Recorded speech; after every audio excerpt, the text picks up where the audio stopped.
নমস্কার, আমি প্রিয়াঙ্কা ভট্টাচার্য। ব্রততী পরম্পরা ডিজিটাল নিউজের আজকের বুলেটিনে আপনাদের স্বাগত। প্রথমেই আজকের শিরোনামে, নেপাল জুড়ে বিদ্রোহ, পেছনে কারণ কি, পরিণতি বা কি? শক্তি সুনীলের সুন্দর রহস্যময় জীবন গাথা নিয়ে অনবদ্য প্রদর্শনী।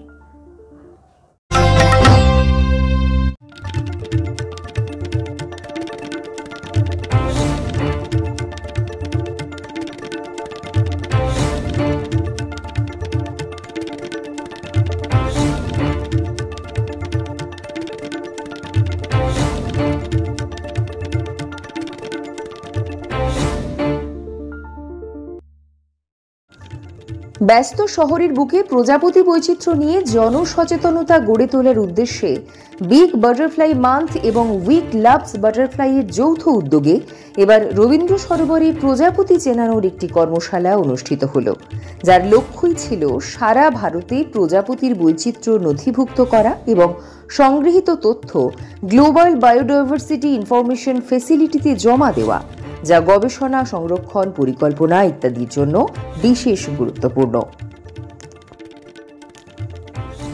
লাল গ্রহ মঙ্গলের জেজেরো ক্রেটারে প্রাচীন লেকের তলদেশ থেকে শত কোটি বছর আগের লালচে রঙের একটি শিলার নমুনা সংগ্রহ করেছে পার্সিভিয়ারেন্স রোভার, যেটাতে কিছু জৈব রাসায়নিক চিহ্ন মিলেছে, যা ইঙ্গিত করে লাল গ্রহটিতে সম্ভবত একসময় জীবাণু ছিল।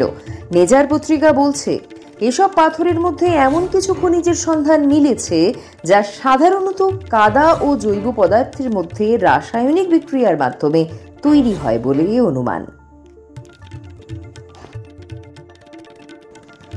জাপানের national institute of information and communications টেকনোলজির প্রধান গবেষক হিদেয়াকি ফুরুকাওয়ার নেতৃত্বে ফাইবার অপটিক্সে বিশ্ব রেকর্ড গড়ে একদল গবেষক পরিচয় করালেন এক প্রকার নতুন অপটিক্যাল ফাইবারের সঙ্গে, যা প্রায় 1123 মাইল দূরত্বে 1.02 পেটাবিট প্রতি সেকেন্ড ডেটা স্পিড অর্জন করেছে।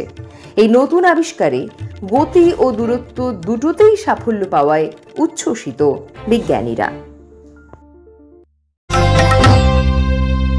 জেন জি আন্দোলনের জেরে নেপালে ক্ষমতাচ্যুত সরকার। বর্তমানে পড়শি দেশে অন্তর্বর্তী সরকার গঠনের কাজ শুরু হয়েছে। পরিস্থিতি সামাল দিচ্ছে সেনা। স্বাভাবিক অবস্থা ফেরাতে জারি করা হয়েছে কারফিউ। আটকে থাকা পর্যটকদের সাহায্যের জন্য নেপালবাসীর কাছে সাহায্যের আবেদন করা হচ্ছে। এই অচলাবস্থার জেরে ব্যাপক প্রভাব পড়েছে পর্যটনে। পরিস্থিতি স্বাভাবিক হওয়ার অপেক্ষায় সবাই। নেপালে এই বিদ্রোহের পেছনে কারণ কি, পরিণতি বা কি, জানব বিস্তারিত প্রতিবেদনে। নেপালে এখনো থমথমে পরিস্থিতি। টানা কয়েকদিনের হিংসাত্মক বিক্ষোভে এখনো পর্যন্ত প্রায় 51 জনের মৃত্যু হয়েছে, আহত শতাধিক। নিহতদের মধ্যে এক ভারতীয় মহিলা এবং 3 জন পুলিশ কর্মীও রয়েছেন বলে জানিয়েছে নেপাল পুলিশ। ভেঙে পড়েছে কেপি শর্মা ওলির সরকার। নেপালের নতুন প্রধানমন্ত্রী হিসেবে শপথ নিলেন দেশটির প্রথম নারী প্রধান বিচারপতি সুশীলা কার্কি। প্রথম নারী প্রধানমন্ত্রী হিসেবে নেপালের ইতিহাসের অংশও হলেন তিনি। আন্দোলনের সূত্রপাত হয়েছিল সোশ্যাল মিডিয়া নিষিদ্ধ করার সিদ্ধান্তকে কেন্দ্র করে, কিন্তু ধীরে ধীরে তা দুর্নীতি বিরোধী প্রতিবাদে রূপ নেয়। শেষ পর্যন্ত প্রধানমন্ত্রীর পদ থেকে ইস্তফা দেন ওলি। ক্ষোভ এতটাই বেড়ে গিয়েছিল যে মন্ত্রীর বাড়ি ভাঙচুরের পাশাপাশি আগুন ধরিয়ে দেওয়া হয়। এমনকি নেপালের সংসদ ভবনও পুড়িয়ে দেওয়া হয়েছে বলে খবর। এর আগে নেপালের আন্দোলন বিক্ষোভের পর ভার্চুয়াল ভোটের ফলাফলে সুশীলা কার্কিকেই মনোনীত করেছিলেন জেন জি বিক্ষোভকারীরা। বিক্ষোভের সময় 19 জন নিহত হওয়ার খবর পাওয়ার পরের দিন সুশীলা কার্কি বানেশ্বরের বিক্ষোভস্থলে যান এবং হাসপাতালে চিকিৎসাধীন আহতদের সঙ্গেও দেখা করেন।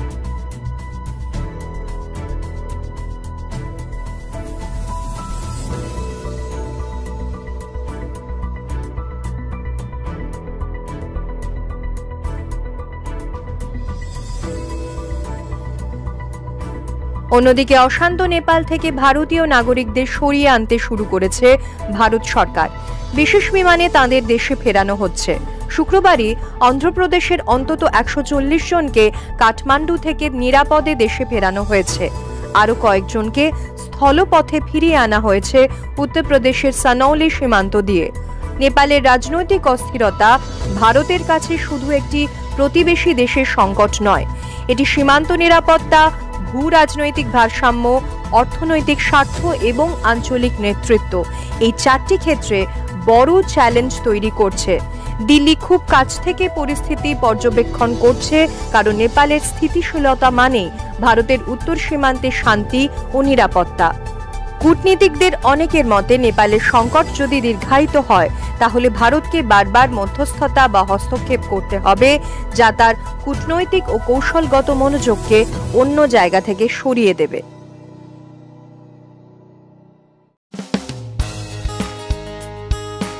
ব্রততী পরম্পরা ও কাব্যায়নের বিভিন্ন শাখায় অফলাইন ও অনলাইন আবৃত্তি প্রশিক্ষণের জন্য ভর্তি চলছে।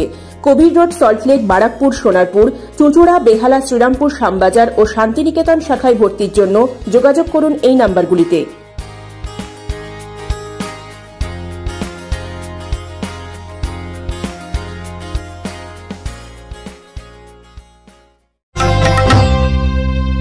নতুন ভাবনায় বাংলা সাহিত্যের রূপরেখা বদলের দুই নবীন কিশোর শক্তি, সুনীল।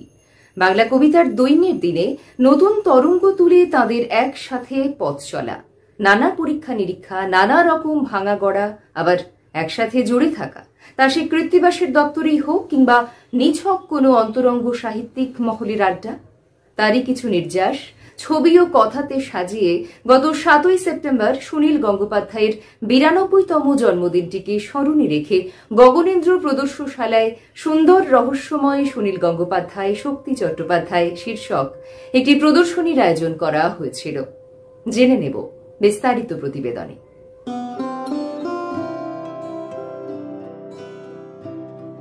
গত 9 সেপ্টেম্বর থেকে 11 সেপ্টেম্বর পর্যন্ত সুন্দর রহস্যময় সুনীল গঙ্গোপাধ্যায়, শক্তি চট্টোপাধ্যায় শীর্ষক প্রদর্শনীটি আয়োজিত হয়। প্রদর্শনীটির উদ্বোধনে উপস্থিত ছিলেন দুই কবিপত্নী স্বাতী গঙ্গোপাধ্যায় ও মীনাক্ষী চট্টোপাধ্যায়। এছাড়াও উপস্থিত ছিলেন আবৃত্তিকার ব্রততী বন্দ্যোপাধ্যায়, সৌমিত্র মিত্র, মালবিকা মিত্র প্রমুখ। প্রদর্শনীটি আয়োজনের দায়িত্বে ছিল আবৃত্তি লোক সংস্থা ও ইজেডসিসি। প্রসঙ্গত, আধুনিক বাংলা সাহিত্যের ধারায় সুনীল শক্তির অবদান বহুমুখে ধাবিত হয়েছে। তাঁদের জীবনযাপন, জীবনের নানা অতিবাহিত সময়, পারিপার্শ্বিক সমাজ জীবন, নগর জীবনের মাধ্যমে তাঁদের মননে ও চিন্তনে যে দৃষ্টিকোণ তৈরি হয়েছে তারই প্রতিফলন দেখি তাদের কৃষ্টিতে।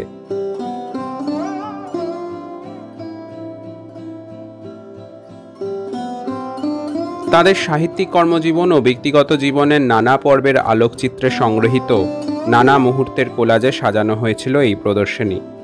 তা সে কৃত্তিবাস পত্রিকার সূত্রে শক্তি সুনীলের একসঙ্গের জয়যাত্রাই হোক কিংবা সমকালীন বিদগ্ধ সাহিত্যিক পরিমণ্ডলে তাঁদের ঘনিষ্ঠতা, পেশাগত জীবনে সাহিত্য নিয়ে তাঁদের নিষ্ঠা ও আপোষহীনতা সবটাই ধরা ছিল এই প্রদর্শনীতে।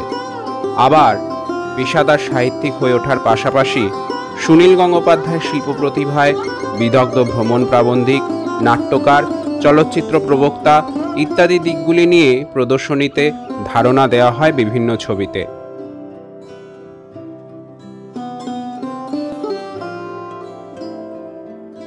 সুনীলের আগে শক্তি চলে গেলেও আধুনিক কাব্য সাহিত্যে তাঁর বলিষ্ঠ প্রভাব তিনি রেখে গিয়েছেন। তাঁর কবিতাকে তিনি পদ্য বলে অভিহিত করতেন। এই যদি তার সুন্দর মননের পরিচায়ক হয়, তবে দুই বন্ধু কলকাতার খালাসিটোলায় গিয়ে স্বাচ্ছন্দ্যে মদ্যপানে যে অন্তরঙ্গতা স্থাপন করেছিলেন, তাদের চেতনায় লুকিয়ে থাকা সেই বোধ অজানাই রয়ে গেল ধর্তব্যের বাইরে, রহস্যের মধ্যে। এই নিয়েই বাঙালির সংস্কৃতি চেতনায় শক্তি সুনীলের সুন্দর ও রহস্যময় বিচরণ।